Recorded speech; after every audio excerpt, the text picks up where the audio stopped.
Hola, bienvenido a la clase sobre guías y conversión de opioides. Esta es la última clase sobre opioides del curso. Es la más corta, pero no por eso menos importante, por supuesto. Muchas preguntas tratan sobre la conversión de opioides, hay muchas dudas sobre el tema, e incluso comenté en la clase anterior que existen varias tablas diferentes. En esta clase voy a mostrar cómo suelo hacerlo, y para la mayoría de las preguntas de examen, verás que el examinador normalmente utiliza este tipo de concepto o conceptos muy similares. Entonces, primero vamos a hablar un poco sobre las guías para la prescripción de opioides. Por supuesto, a lo largo del curso vamos a hablar, para cada una de las enfermedades, sobre lo que se puede o no se puede prescribir, lo que debe ser prescrito, las últimas evidencias y lo que suele aparecer en los exámenes. Pero existen guías que rigen la prescripción de opioides de forma general. La primera guía fue lanzada por la OMS en 1986, y todos ustedes la conocen, sin duda, es la escalera analgésica de la OMS.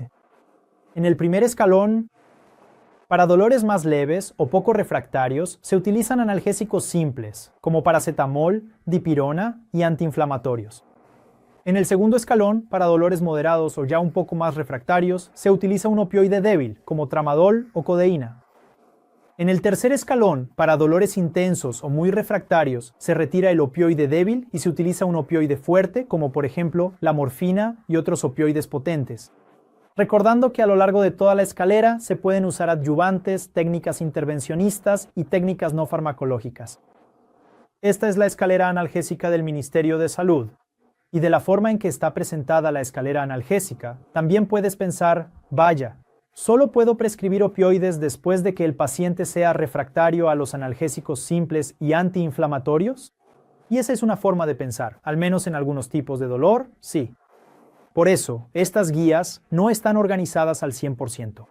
Pero esta es la escalera analgésica de la OMS. Entonces, si surge alguna pregunta, especialmente en relación con dolores más leves, en los dolores más leves, no necesariamente tienes que empezar con un opioide, ni fuerte ni débil. Comienzas con el primer escalón.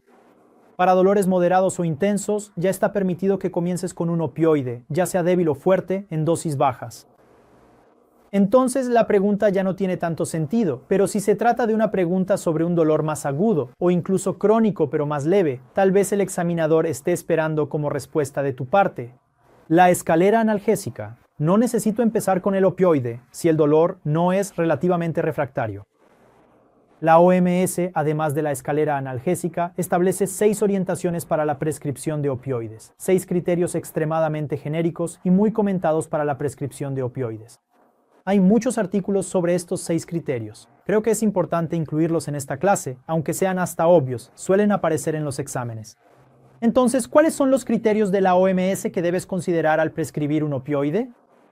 El tratamiento debe ser individualizado según la intensidad del dolor y los efectos adversos de cada paciente. Entonces, si un paciente es más sensible a un efecto adverso, debes individualizar el tratamiento para eso. Y para dolores más leves tal vez ni siquiera usar un opioide, eso es justo lo que acabo de decir. Preferir la vía oral es uno de los criterios, que hoy en día incluso es cuestionable, hasta puse un pequeño signo de interrogación. Cuando se crearon estos criterios de la OMS, la escalera analgésica de la OMS, realmente solo existían 2 tipos de medicación principalmente. La vía oral o vía enteral y los fármacos inyectables. Y entonces la OMS da esta orientación de preferir la vía oral en relación a las vías inyectables. No voy a estar administrando morfina endovenosa de forma programada a un paciente si puedo dar algo por vía oral, que es más amigable desde el punto de vista ambulatorio. Hoy en día, la mayoría de los artículos cambia esto de forma no oficial, pero muy justa. Cambian esta orientación por preferir vías ambulatorias, por ejemplo, un parche transdérmico. ¿Por qué no? El criterio oficial de la OMS es preferir la vía oral. Pero creo que es difícil que un examinador cobre esto en una prueba, porque hoy en día la vía transdérmica, como los parches, se usa de manera muy tranquila, ambulatoria y de cierta forma hasta cumple con esta orientación. Dosis adecuada para cada paciente teniendo en cuenta el historial y las enfermedades. Hablamos sobre insuficiencia renal, insuficiencia hepática. Horarios fijos si el dolor es moderado o intenso y no solo, si es necesario. Este es un criterio que parece obvio, pero de vez en cuando aparece en los exámenes. Si el paciente tiene un dolor moderado o intenso, no deje el opioide solo como si es necesario. Deje el opioide en horario fijo. Pero el dolor es moderado. ¿Voy a dejar una morfina en horario fijo? No, puede dejar un tramadol, no hay problema. Si el dolor es intenso, ¿necesito dejar una morfina en horario fijo? No, también puede dejar un opioide más débil. ¿Pero qué quiere el examinador? En la pregunta del examinador está escrito así: el paciente tiene dolor moderado la mayor parte del día.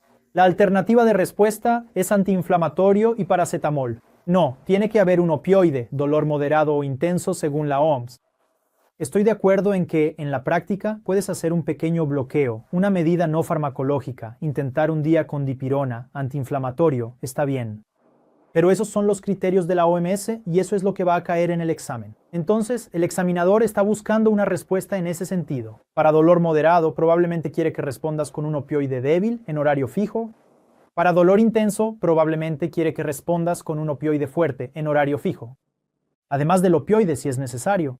Entonces, esa aclaración entre paréntesis no es solo el si es necesario, no es que sea para sustituir el si es necesario. Necesitas tener el de horario fijo y el si es necesario.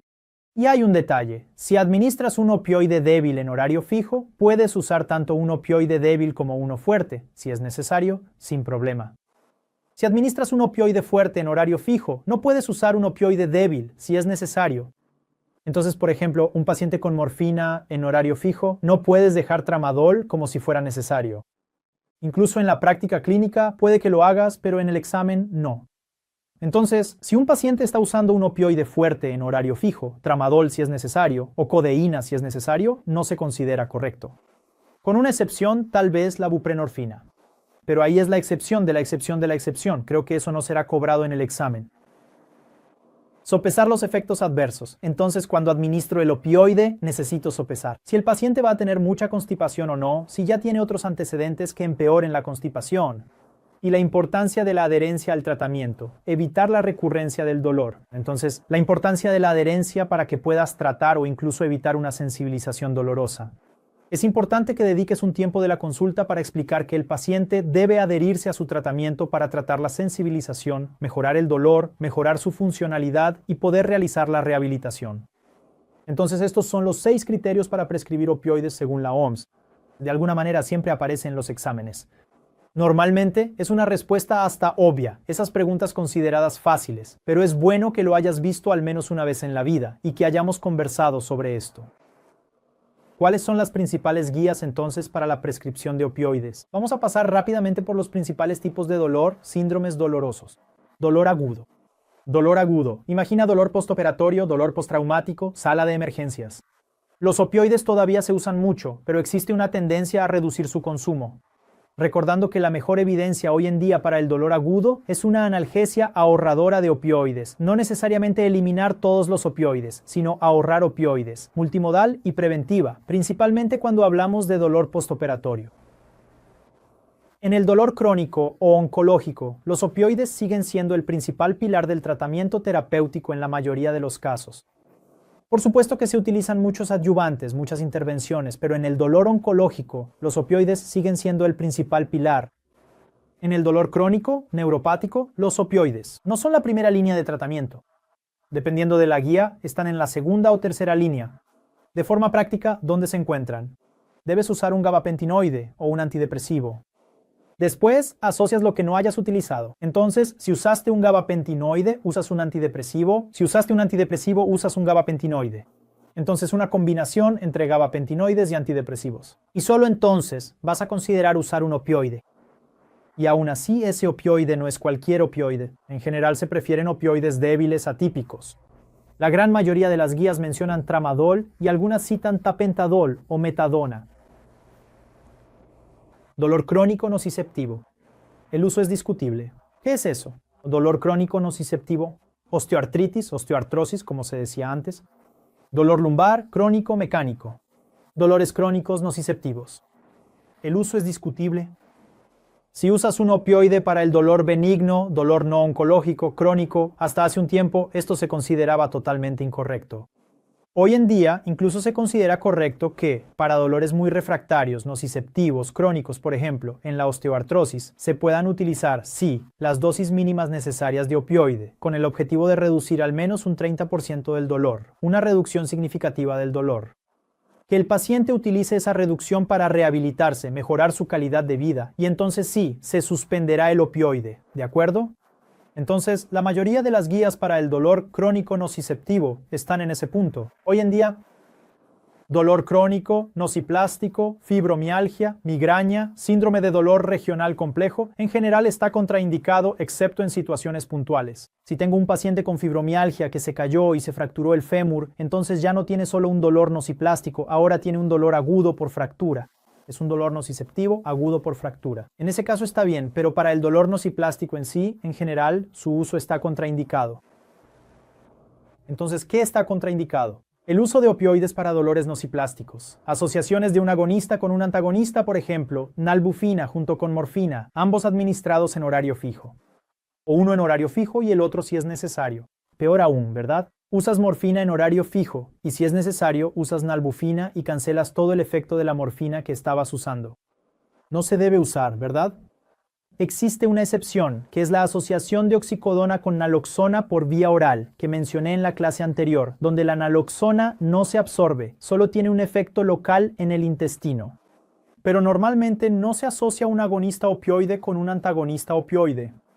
Incluso el uso de dos opioides diferentes, dos agonistas diferentes, en horario fijo no está muy bien visto. El paciente está usando metadona en horario fijo y fentanilo en horario fijo. Eso actualmente no está muy bien visto, no está prohibido, pero no es bien visto. Normalmente si encuentras dos opioides en horario fijo, que uno no antagoniza al otro, ¿verdad? Por ejemplo, metadona, morfina, oxicodona, fentanilo. Incluso puedes encontrar un paciente usando dos opioides en horario fijo en un escenario de dolores oncológicos muy refractarios, por ejemplo. Pero es un escenario de excepción, de excepción. Normalmente no se usan dos agonistas diferentes en horario fijo. ¿Y la meperidina? La meperidina, la dolantina, tiene un altísimo potencial de abuso, tiene un metabolito neurotóxico, así que, de todos los opioides, es el más relacionado con convulsiones, síntomas positivos como alucinaciones en el sistema nervioso central. Por eso, normalmente no se utiliza. Hay otra cosa. Opioides, los más deseables. Esto se debe a que se utiliza un opioide programado y, para un paciente que está hospitalizado, por ejemplo, se utiliza el mismo opioide como dosis de rescate. Entonces, el paciente está usando morfina según un cronograma, por vía oral y como medicación de rescate. Tiene una dosis intravenosa, si es necesario durante la hospitalización. O bien está en casa o está tomando morfina, abuela, del esquema, y luego otra dosis BO, si es necesario un rescate o un rescate con el mismo opioide que estaba usando. Ahora bien, a veces se vuelve complicado, ¿no es así? Entonces, por ejemplo, si el paciente está usando buprenorfina regularmente, ¿qué usará como tratamiento de rescate?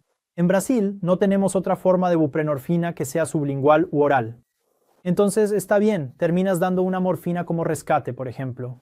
Así que asociar un opioide de horario y otro opioide diferente como rescate no es la mejor de las ideas, pero tampoco está prohibido. Por lo tanto, lo usamos muchísimo en la práctica clínica, pero académicamente deberías preferir otra opción. Tal vez esto incluso aparezca en una pregunta. Si estás usando el morfina en horario fijo y morfina si es necesario, ¿es preferible a usar, por ejemplo, oxicodona en horario fijo y morfina si es necesario? En la mayoría de los escenarios es académicamente preferible, aunque en la práctica sabemos que a veces no es exactamente así. Opioides y neuroejes. Ya lo comenté un poco en la clase anterior, pero solo para recordar, los opioides lipofílicos, como el fentanilo o el sufentanilo, tienen baja latencia, duran menos y tienen un efecto más segmentario. También hay efectos adversos que dependen de la duración de acción del opioide. Es decir, los opioides en el neuroeje tienen un doble potencial de efectos adversos. Cuando inyecto un opioide en el neuroeje, puede provocar un efecto adverso en algunos minutos, como máximo en una hora, debido a su absorción sistémica, y también puede causar efectos más tardíos por su propia distribución en el neuroeje. Entonces, a esto se le llama efectos adversos precoces y efectos adversos tardíos. Los precoces son por la absorción sistémica y los tardíos por la circulación en el neuroeje. Los que se absorben más sistémicamente son los lipofílicos. Los que circulan más en el neuroeje son los hidrofílicos. Entonces, los lipofílicos tienen mayor potencial para el bloqueo, segmentario, el bloqueo. Cuanto más cerca de donde inyectaste el opioide, mayor es la absorción sistémica, menor la latencia y menor la duración de acción. Y si hay efectos adversos, la mayor probabilidad es que sean efectos adversos precoces. Los hidrofílicos son lo contrario. Por ejemplo, la morfina. Dura más tiempo, pero tarda más en empezar a actuar. Tiene un efecto en todo el neuroeje. Y sus efectos por absorción sistémica son muy pequeños. Normalmente, los efectos adversos de un opioide hidrofílico en el neuroeje son tardíos debido a la circulación en el propio neuroeje. Opioides de rescate. ¿Cómo prescribo un opioide de rescate? Puedo utilizar la vía intravenosa y la dosis de 0,05 a 0,1 miligramos por kilogramo por dosis de morfina o de metadona, que en dosis pequeñas pueden considerarse equipotentes. Usuarios crónicos de opioides. Eso, claro, es para el paciente virgen de opioides. Pero ¿qué pasa si el paciente ya está usando 60 miligramos de metadona al día? Si sumo todo, da 60 miligramos de metadona. Eso no le va a hacer ni cosquillas, ¿verdad? Usuarios crónicos de opioides. Paciente con dolor oncológico gravísimo. Está usando 400 miligramos de morfina al día. ¿Cómo calculo una dosis de rescate para este paciente? Usuarios crónicos de opioides. Esto es algo que siempre es importante para los exámenes. No es de 0,05 a 0,1 miligramos por kilo por dosis. La dosis de rescate es del 10 al 15% de la dosis total diaria de opioide. Entonces tomas todo lo que el paciente usa de opioides en el día, todos los diferentes opioides, sumas todo y de ese total, el 10 al 15% es la dosis de rescate que vas a administrar de una vez. A veces resulta en 15 miligramos de morfina como dosis de rescate, así es. Esa es la dosis que debes usar para usuarios crónicos de opioides en dosis altas. Entonces, supongamos lo siguiente. Yo soy un usuario crónico de opioides. Uso tramadol, 50 miligramos cada 8 horas, desde hace 10 años. Está bien, eres un usuario crónico de opioides, pero ese tramadol que estás usando está en una dosis tan baja que si calculo el 10% de eso, va a ser una homeopatía. Entonces utilizo la idea anterior, uso una dosis estándar de opioide de rescate, ¿de acuerdo? Por vía subcutánea o intramuscular, las dosis son similares. La vía endovenosa normalmente tiene picos menores de absorción plasmática, una absorción un poco más errática y una latencia un poco mayor. ¿Para qué son útiles? Normalmente para pacientes con riesgo de abuso. El pico plasmático es menor, hay menos riesgo de efectos adversos físicos y psíquicos. Y el rescate por vía oral puede ser interesante. Tú dices, ¿por qué voy a dejar un rescate de opioide por vía oral? Que es el de si es necesario, ¿verdad? Si está hospitalizado, se prefiere la vía endovenosa o subcutánea, pero si está en casa y no hay visita domiciliaria, se tomará por vía oral. Tienes que calcular. La tasa de conversión de opioides en morfina es de 1 a 3 y recordarle al paciente que el periodo de latencia es más largo, puede tardar hasta 1 hora, por ejemplo, para un rescate con morfina. Abuela, trabajar. Pero el uso ambulatorio es posible. Y también es posible hacer rescates de opioides mediante PCA. Normalmente el uso es mucho más rápido porque el paciente va ajustando según su necesidad. Él va presionando conforme siente la necesidad. Entonces, las dosis en bolo de opioides en bombas de PCA suelen ser mucho menores en general que las dosis por rescate venoso. Tenemos una clase solo sobre bombas de PCA en este curso. Conversión de opioides. ¿Cómo se hace? Tablas con la conversión entre todos los fármacos. Entonces, hay de morfina, EB a oxicodona BO, de metadona subcutánea a morfina BO, y es un lío, ¿no? ¿Puedes llevar tu tabla de conversión al examen? Por supuesto que no. En la vida real sí puedes, ¿no? Tienes una tabla de conversión, o más de una, que sigues. La guardas ahí en el escritorio de tu computadora y la consultas cuando sea necesario. Hay varias aplicaciones de calculadora, pero en el examen no se puede. Entonces, ¿qué te sugiero? Te sugiero que elijas una moneda de cambio. Así que sepas convertir cualquier opioide a un opioide específico. Normalmente se usa morfina vía oral. Entonces, si sabes convertir cualquier opioide a morfina vía oral, se vuelve fácil, porque solo necesitas memorizar una proporción de cada opioide. ¿Cuánto equivale cada opioide en morfina vía oral? Entonces, por ejemplo, si te pregunto, ¿cómo cambio de oxicodona a metadona? ¿No lo memorizaste? ¿Cuál es la proporción de oxicodona a metadona? Pero sabes cuánto es de oxicodona a morfina vía oral y sabes cuánto es de morfina vía oral a metadona y haces ese cálculo, ¿cierto? Las tablas de conversión son muy variables. Quiero dejarles aquí esta tabla de conversión que es la que yo uso y que en la gran mayoría de las veces les va a funcionar en el examen. Entonces, si quieres, ponle pausa aquí y échale un buen vistazo a esta tabla de conversión. Primero, quiero explicarte cómo vas a usarla para que no te quedes demasiado enfocado en estos números. ¿Por qué? Aquí puse los principales fármacos opioides y la proporción, EB para BO. Si intentas estudiar usando solo esta proporción EV para BO, tal vez te vuelvas loco. Yo sé que yo me volvería, ¿no? Entonces, no vas a poder memorizar mucho esto y quizás no te sea de mucha utilidad. ¿Qué te sugiero? Le sugiero que haga una pausa y memorice la tercera y cuarta columnas de esta tabla, que son las columnas de potencia del fármaco. Si memorizas esa frase ahí, en esa cuarta columna de potencia del medicamento, podrás convertir los medicamentos. Y luego están las presentaciones. Bueno, vayamos uno por uno. Morfina, morfina, administración oral. Es 3 veces menos potente que la morfina intravenosa. Codeína, vía oral. 6 veces menos potente que la morfina oral. E intravenosa. 10 veces menos potente que la morfina intravenosa. Tramadol, intravenoso, 10 veces menos potente que la morfina intravenosa. Vía oral, 4 veces menos potente que la morfina oral. Oxicodona, vía oral, de 1,5 a 2 veces más potente que la morfina oral. Oxicodona intravenosa, similar a la morfina intravenosa. Metadona, variable, próxima diapositiva. Buprenorfina, el parche de 5 microgramos por hora equivale aproximadamente a 10 a 15 miligramos por día de morfina oral. El parche de 35 microgramos por hora equivale a 60 miligramos por día de morfina, vía oral. El parche de fentanilo de 25 microgramos por hora equivale a 60 miligramos por día de morfina, vía oral. Y el fentanilo intravenoso es 100 veces más potente que la morfina intravenosa.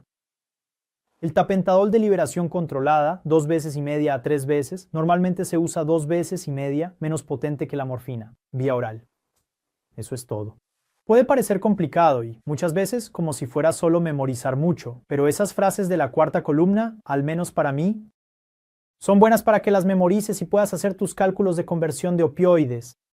La metadona, como mencioné, tiene una potencia variable. Puede variar desde 2 hasta 20 veces más potente que la morfina, así que esta es una diapositiva que ya vieron en la última clase. A medida que aumenta la dosis de metadona, también aumenta su conversión en relación con la morfina.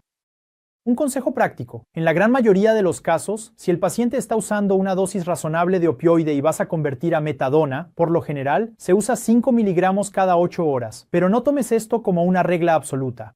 Haz los cálculos correctamente porque es importante que usemos la tabla de manera adecuada. Aquí hay un cálculo muy bueno para el neuroeje. Entonces, ¿cómo calculo la potencia de los opioides, principalmente de la morfina, en el neuroeje? Esto es útil para bombas intratecales de morfina, cuestiones de anestesia en el examen. Esto va a ser útil. Entonces, la morfina peridural es 10 veces más potente que la morfina endovenosa. Y la morfina intratecal, es decir, en la RAC, ligadura del cruzado anterior, es 10 veces más potente que la morfina epidural. En otras palabras, 1 miligramo de morfina en el RAC equivale a 10 miligramos de morfina en el período perioperatorio, lo que equivale a 100 miligramos de morfina intravenosa, lo que equivale a 300 miligramos de morfina, abuela.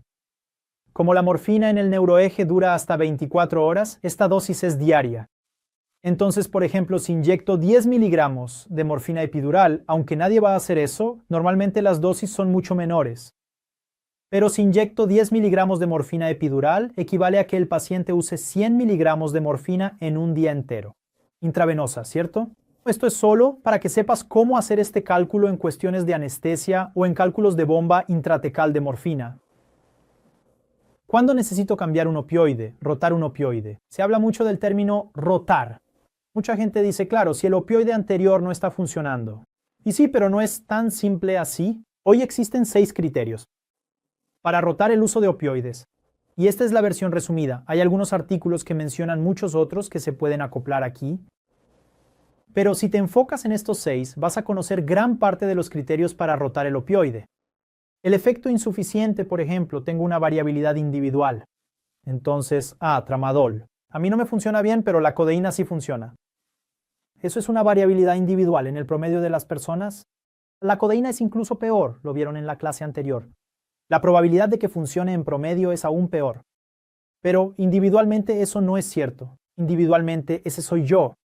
Así, por ejemplo, la oxicodona y la morfina. En promedio, las personas, si se usan en dosis equipotentes, tienen un efecto similar. Pero para mí, la oxicodona podría ser mucho mejor. Y para ti, la morfina podría ser mucho mejor. Individualmente. Si reunimos a 1000 personas, eso es aproximadamente el equivalente. Pero individualmente no. Entonces, si le das un opioide a un paciente y él dice, esto no me funciona, y piensas que es una variabilidad individual, no le funciona, cámbialo, el efecto es insuficiente. La tolerancia es otra forma de efecto insuficiente, es decir, estás usando la medicación durante un tiempo y vas adquiriendo tolerancia. O sea, las dosis que usabas ya no funcionan, o necesitas dosis cada vez mayores para obtener aquel efecto que obtenías antes. Eso es tolerancia. Y también es una indicación para rotar el opioide.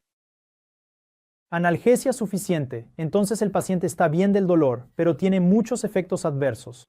Entonces, mira, el paciente mejoró del dolor, pero no despierta o tiene mucha constipación, no va a desarrollar tolerancia, ¿habrá que cambiar? Otro punto es la necesidad de vías alternativas. Entonces, por ejemplo, a veces el paciente está tomando su metadona por vía oral y de repente va a operarse el intestino, se acabó, la vía oral ya no existe. Vas a necesitar cambiar a intravenoso o pasar a un opioide transdérmico. Será necesario cambiar la vía de administración del opioide.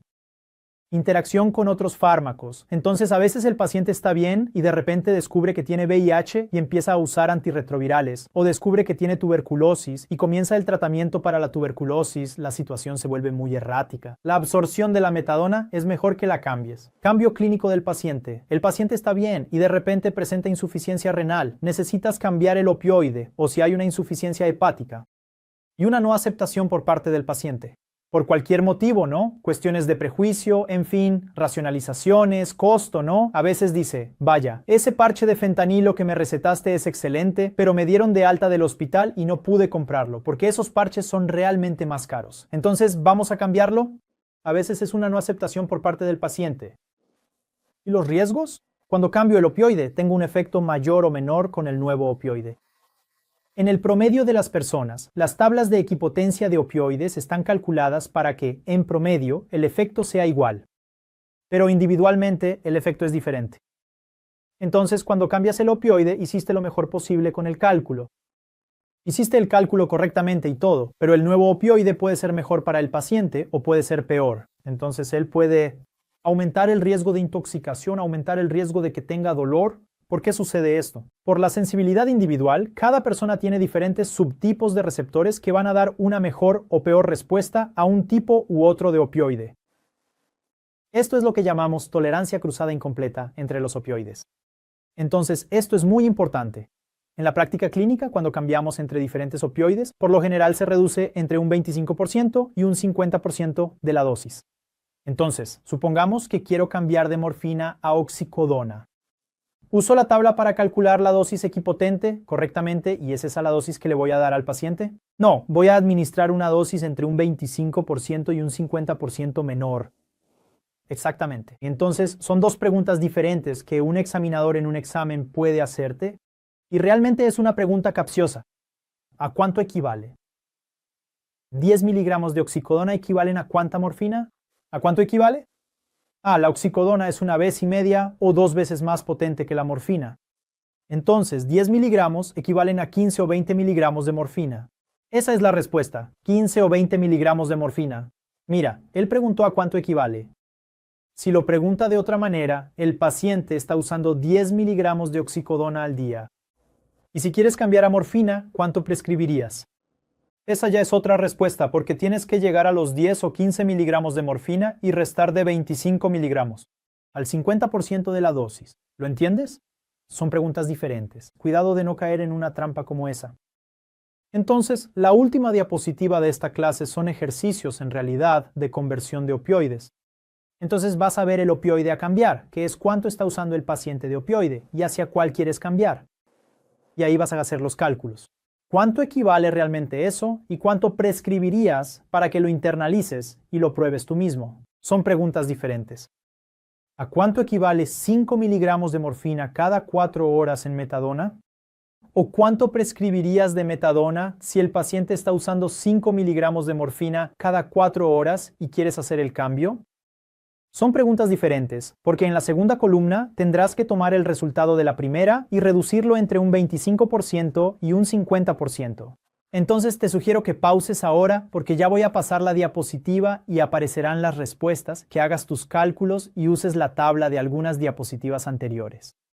Haz tus cálculos, llega a los resultados y después revisa este resultado que voy a mostrar. ¿De acuerdo? Entonces, espero que hayan acertado, o al menos, si no acertaron, mejor aún, porque así corrigieron algún error que puedan tener en relación al uso de opioides. Por supuesto que la sugerencia de prescripción es exactamente lo que está escrito ahí, es solo una sugerencia, porque la reducción es del 25% al 50%, es algo un poco subjetivo.